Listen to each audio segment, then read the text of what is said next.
Yun nga problema ko eh. Baka akala, magsasenador ako ba?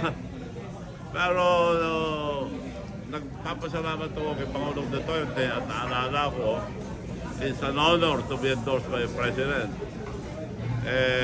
Hindi na ako makipag-usap sa kabila dahil puro na sila, nakakaya naman siksik ko sarili ko. So, papasalamat na ako kay President Duterte.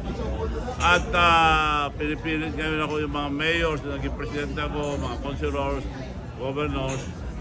Kaya, maski hindi ko gawin, baka. Kung sakali na... Anong possibility?